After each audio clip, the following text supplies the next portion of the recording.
JG3 Reviews. My name is James, and today I do have a fountain pen to review. This is the Platinum Curidas.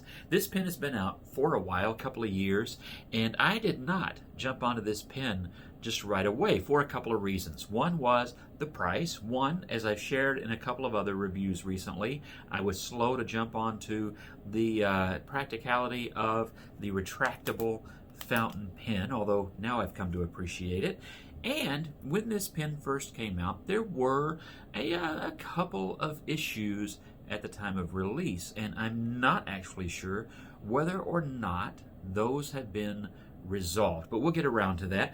First, we will look at the overall design of the pen, and then we'll look at how the pen writes, and then I'll give you some pros and some cons and kind of tell you what I think about the Platinum Curidas. So let's flip that camera and jump right in.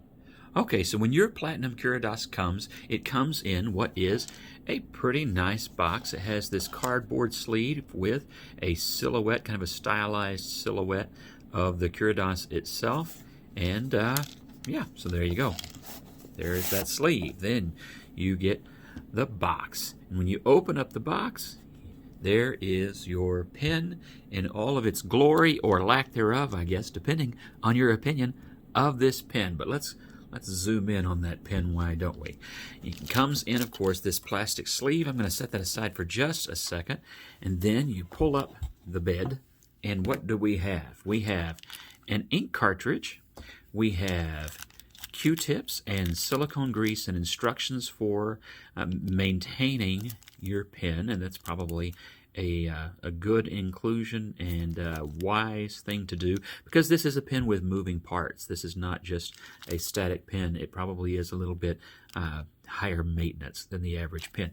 Then, as you go deeper into the box, you find this tool which helps you to remove the clip if that just drives you crazy. I haven't used it. I have no need to remove the clip. I don't have a problem with it.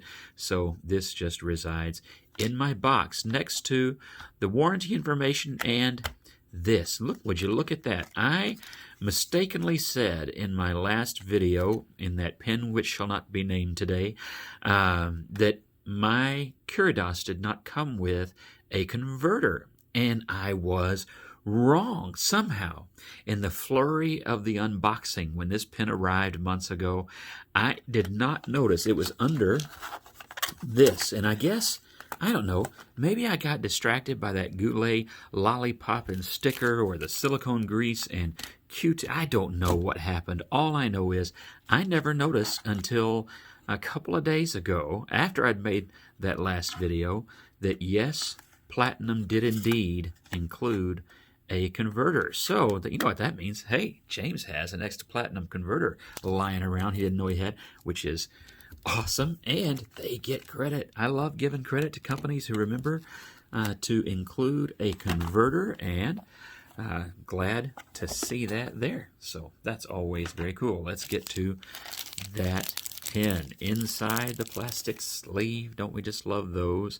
And with its little tag, you find the Platinum Curidas. Now, this is a bit of a controversial pen, and there are some good reasons for that, and then there are probably just some, preference and taste reasons for that. I think first maybe is that when you look at the pen, now I don't mind how the pen looks, but it's not pretty. It's not the coolest looking pen in the world, but I don't dislike it. There are a couple of practical things that have to do with its engineering more than its design, like this little notch that helps house the mechanism for opening the flap that keeps my nib serviceable. I don't mind it, but yeah, I don't like it from a design standpoint. The pen automatically looks better without it. But the rest, the clip and everything else, doesn't bother me too much. I think I know why they put this back this far, because this is so long. Otherwise, I would prefer the clip from a design standpoint to be higher up on the body. These are all nitpicks, really, on my part. But, does the pen look okay? I think it does. It's definitely form follows function. I like this blue color. I like the red and the green as well. And then, of course, I like clear demonstrators, so I like that. So I guess I like them all. But I only have the one. And it is, I think, a quality use of the plastic. This does not bother me until we get to a couple of issues that some people have had. I've had lots of platinum pens that seem to use very similar, if not the exact same plastic, and not had problems with that, with the exception of one platinum preppy that is cracked at the plastic finial at the top of the cap. I'm sitting there holding this as if it has a finial or a cap, but you know what I mean. Anyway, like the color, the knock is one of the things that people don't like because it is so long, but it is apparently necessary for the function of the pen as engineered. I thought I would not like it because, the appearance is, it's a little odd, but, in use does not bother me in the least. Very easy pen to click, not an issue whatsoever. The function of it works. All of this, of course, is clear. This is a demonstrator, so it's a clear blue or translucent, transparent blue. But, the design otherwise is fairly straightforward. If you remove that clip, there's not really a lot going on with the shape of this pen. Speaking of the clip, it does work just fine. It is, like a lot of pens, frankly, a little bit long for some pockets. I actually think that's not pens. I think that's pockets. Men's shirt pockets keep shrinking, and it drives me nuts because the pens don't. So, some days you don't get to carry this pen because it doesn't work with the shirt that you choose for the day, and that's kind of frustrating. Anyway, you take this apart. I'm not going to completely disassemble this. There are plenty of reviewers who have, and I'm just not in the mood to take the pen all the way down. But we'll do some basics here. First, you find that there are a lot of shiny metal bits inside this pen, coupled with shiny plastic bits. These are technical terms, of course. But they all go together well. Mine has no rattle. And let me actually put that back on for a second, just so you can see with it and with the knock there too. With it extended, I'm getting no rattle. My watch rattled, but nothing from the pen. With it clicked, yeah, still nothing. So solidly put together when it's all assembled, and that's a good thing. And then this is not the included converter, but again, it is a cartridge converter pen, proprietary to Platinum's converters and cartridges. You push in on this, turn to the left. This all works pretty smoothly. A little bit of a there as the pen is giving things up. And then you have this spring and what basically is the pen, right? All the functional part of the writing part of the pen. Let's take a closer look at that. You'll notice there is yet another notch and gate, and that is for this housing for the converter or cartridge, depending on what you're using at the moment. So you slide that again to the left, remove that, and then we have our converter, which doesn't match because I used my spare because I got too excited and just didn't notice. I'm going to try and pull this without making a mess. So it's really on there pretty securely, which is a good thing. But I was afraid I was going to pull it and spread ink, and look how close I got to making a mess. I'd say that's pretty close. You'll notice there's not any kind of a shroud around this. I'm guessing that's because there's not room for it within the mechanism, which kind of makes sense.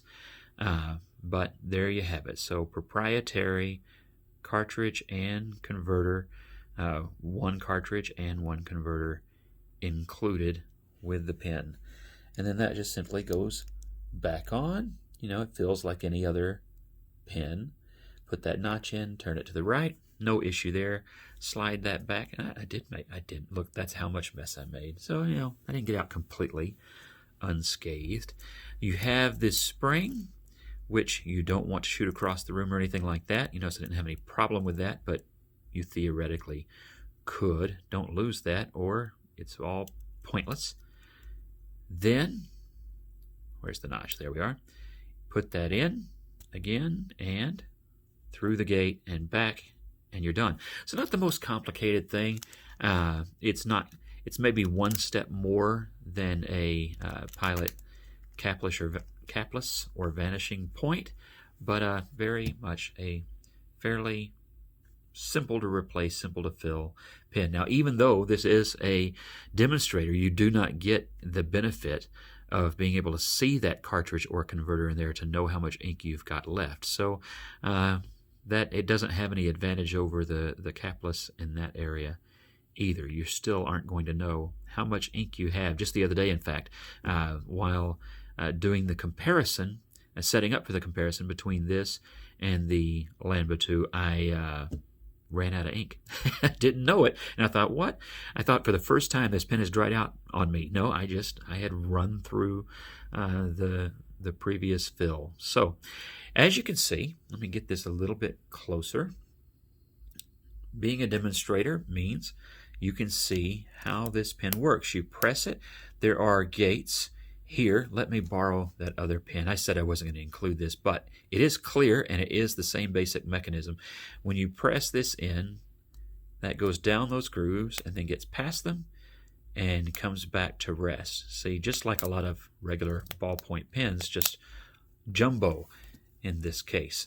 So that's how that actually works inside there. Going to the other end, nib is already out. You'll notice as it goes back in, a door closes, and that's why you had this notch, because the hinge for this has to come down in order for that to be out of the way. Otherwise they'd have had to make the barrel unbearably large. So there you have your bass. That's what it looks like to me. You got your wide mouth bass, bloop bloop, and then it comes on out. And that entire length is necessary for the mechanism to work. But it works quite smoothly, quite well. No issues there, no hiccups whatsoever in this pen. And let's talk about one of the things that happens or has happened with some owners. Maybe you're one of them. Some people, especially early on, had problems with this plastic feed cracking, sometimes right here at this metal notch that helps hold on the nib. No issues on mine. I don't know if they have improved that plastic feed. Mine is from a later shipment, maybe a later batch, but definitely a later shipment of these pens, and maybe they fixed that, maybe they haven't. I don't know. I searched to see if they had made improvements for sure and made any sort of announcement, and I didn't find anything. So maybe they have fixed that, and maybe they haven't. I can't really say for certain. So I would say that needs to go on your list of things that is a caveat emptor, buyer beware. It might be resolved, it might not be. Maybe you can contact Platinum, maybe they'll talk to you, maybe they won't. But there you go. That is, for some people, that has been an issue.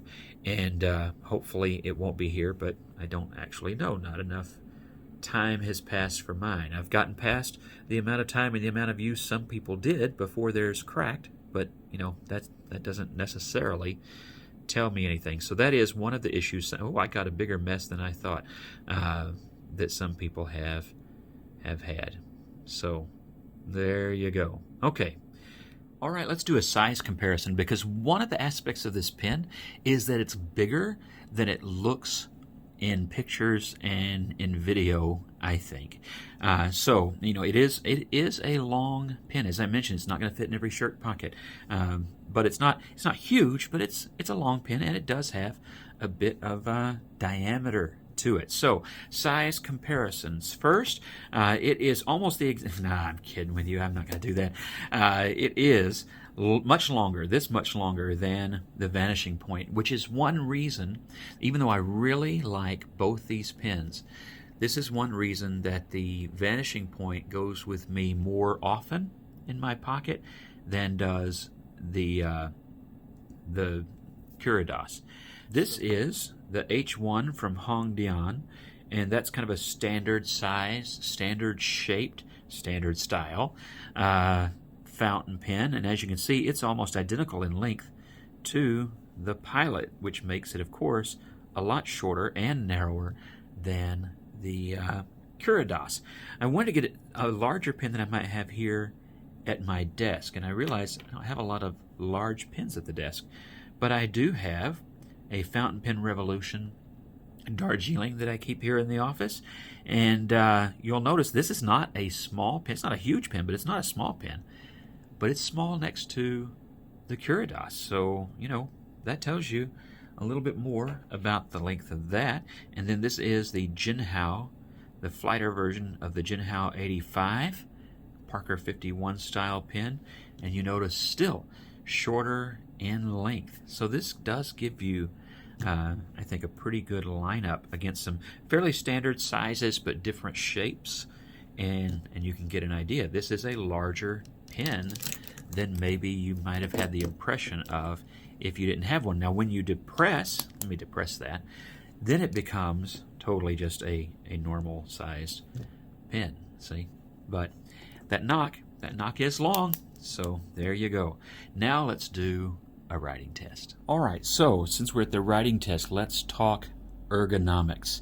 As you hold the pen, does the clip bother me? No, it does bother some people, so just be aware. Just like with the vanishing point, you're going to have a clip possibly, depending on exactly where you hold, which is going to depend partly on what type of a grip you use. If you use kind of a grip like this, it's really not in the way. My finger is past this notch. This bothers me more than the clip. Rarely is the clip an issue. If you hold a little bit further back, though, see this goes away as a problem. But there is that. Ergonomically, that's really the only issue is, are you okay with that clip? If not, it is removable if you don't want to use it as a pocket pen. But are you okay with this? Well, that to me is the bigger question, but you can just hold back farther if you need to. Other than that, it's just whether or not you like a pen of larger diameter or not, because it's not a thin pen, okay? So all of that is stuff that is going to be very personal and according to your own preferences. I like the weight of the pen. It has a nice heft to it, more than you might think looking at it with the plastic that it's made of. Individual parts like this part of the barrel that is very light, but you put it together and like I said, no rattles, well put together. This pen is, so none of that bothers me. Again, this is the Platinum. I think you know that by now. Curidas, and this is Rhodia paper. This is a medium, and this is Waterman Mysterious Blue. Like this ink. If you're listening, by the way, and I'll be quiet here in just a second so that you can really tell, this is a quiet, smooth nib. Now, platinum steel nibs generally have no flex, no variation, so don't even try. They are usually quite stiff. Nice and wet. As I said, just a plain line, but smooth. One thing I do like about their medium nibs is that they're smooth, and I like that particularly. That's the platinum nib that I like the most, is their medium. Now let's see here. I'm going to be quiet.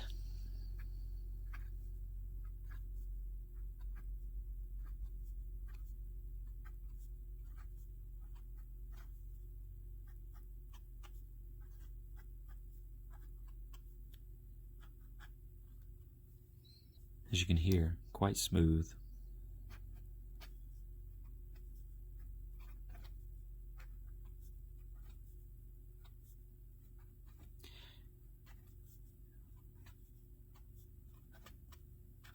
And a more comfortable writer than I expected it to be. I really just thought, for some reason, that I really wouldn't like writing with this pen, but I actually do.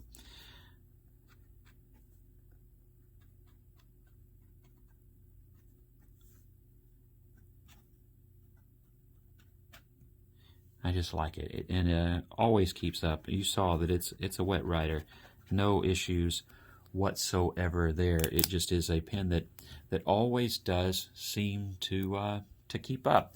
So what about some pros and cons? Well, let's talk about pros and cons, and I'm going to flip the camera to do that today. Okay, so do I recommend this pen? Yes, with an asterisk, okay? Yes, with an asterisk. There are those issues of the cracked feeds, and I just can't tell you for sure whether or not they fixed that or not. You know, that could have been a batch issue. It may be something that's been resolved, but I don't know that.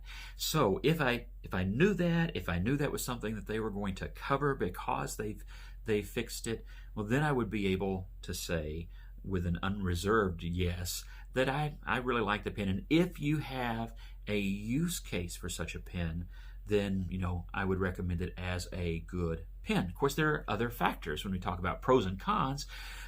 Pros, let's go over the pros first. I always like to start there.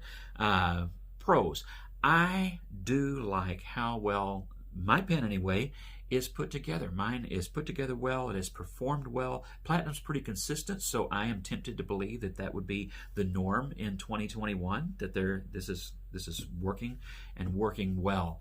I like the handiness of a retractable fountain pen. I didn't think I would. Okay, I mentioned that not to beat a dead horse, but I didn't think I would. Once I used it and used it a lot, along with the vanishing point in its designed application in situations where you're needing to cap and recap and cap and recap, especially compared to a pen. You know, some of my favorite pens, it takes 2, 3, 3.5 turns sometimes even to put the cap back on. You know, that this FPR pen is one of those. Lots and lots of turns. Great pen, good nib, but lots of turns. In those settings, because it doesn't always matter, but in those settings, one of these pens is very handy and useful, and I like that. I like a platinum medium nib a lot, and this one is just like the others in that it is very, very smooth. It writes a nice line. It's very reliable, and mine has not dried out. So in terms of does it do what it's supposed to do? Yes, it does. It's handy in ways that a retractable pen is handy. It functions, mine, without any issues whatsoever. It might be a little loud if you're sitting next to sound-sensitive people, but it does its job and it writes really well. Okay, and comes with a converter. So all of that, I like that. Of course, the downside is that it is proprietary, but you know, we're only doing one dead horse at a time today. Anyway, so pros, it works like it's supposed to. I like the gadget side of it, to be honest. I like that it comes in a demonstrator. You know, the Pilot capless does not. And so as cool as that is, it's more elegant. It fits more circumstances. You're not gonna wear this with a suit anywhere where it's gonna be seen, right? But you know, I can't see what's going on inside the vanishing point, and I like that I can see what's going on here. That's the gadget guy in me. You may not care a bit about that, in which case that's a completely neutral thing. Cons. One of the cons is similar to maybe what might be a pro, and that is price. This, compared to the typical price of a capless, is going to be cheaper, but this, compared to a lot of other opportunities to have a medium platinum nib with a slip and seal function, which will keep your nib from drying out over long periods of time, then this is very expensive. See, you can get them for about $70. That's a lot of money, right? For a plastic pen with a steel nib. It's not gold. There's a lot going on here. There are a lot of moving parts. There's a lot of engineering and research and development. I get all of that. But it's an expensive pen, and it's going to be dependent on your budget and dependent on your sense of value as to whether or not that brings enough to the table to be worth it. And even if you want the function and you think that that's worth the value, you might rather choose this just because it fits more circumstances. It's a better looking, more attractive pen, although honestly, it still is a bit of an odd looking pen. It won't look as odd sticking out of your pocket. So there is all of that. Other cons, that unknown, of course, on durability over the long haul. That would be true for both of these pens, more for the one that contains more plastic and more parts and is a little bit more complicated. So that is frankly a bit of an unknown. So just keep all of those things in mind, because you're not spending nothing. It's not, a $5 gin house. So, and I'm not talking about that other pen. So there is all of that, and only you can really weigh whether or not that's worth it to you. Before I wrap up, let me just say, let me say two things. One, with all that said, I like the pen. I would have the asterisk on durability and whether or not that is fixed, which I don't know. And then just use case. Whether or not this actually means anything to you is a big part of your decision. And you may just move on to another pen, or maybe this niche pen fits into the niche of your life. Who knows? There is all that. I enjoy using mine. You may or may not enjoy using one. And then there's one more thing that I wanted to say, and that is thank you.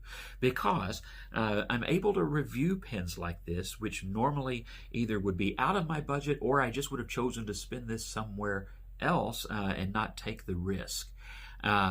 Because of the ads and the revenue from the channel, I don't get any great big amount, but I get enough to buy some pens that might, and more pens to review and other items for the sake of the channel. And some pens, this was not exclusively so, but it probably is what put me over the edge on buying this pen. Sometimes I will buy pens because either I'm asked behind the scenes, hey, would you check this out? Or I'm asked in the comments, or I just think it's something that maybe some of you would like to see a video on. And so that was part of the factor for this pen, and thank you. I really do appreciate like, share, subscribes, and sitting through an ad or two here and there. I do really appreciate that, because I don't like them any more than you do, but I do like being able to bring you this content. So God bless you. Have a great week, and thank you for watching.